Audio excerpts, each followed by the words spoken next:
বকছিস কেন ওকে? হ্যাঁ, ওই রকম করে ও হাঁ করলে তুই ওর মুখে ঢুকে যাবি। ওকে কামড়া থেকে আমাকে কামড়ে দিস না।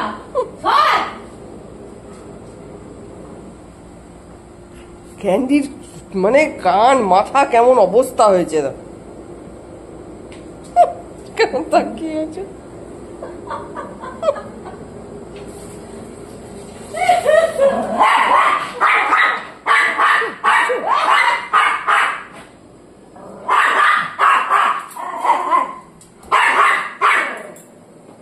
আর ও সমানে ওকে বকেই চলেছে।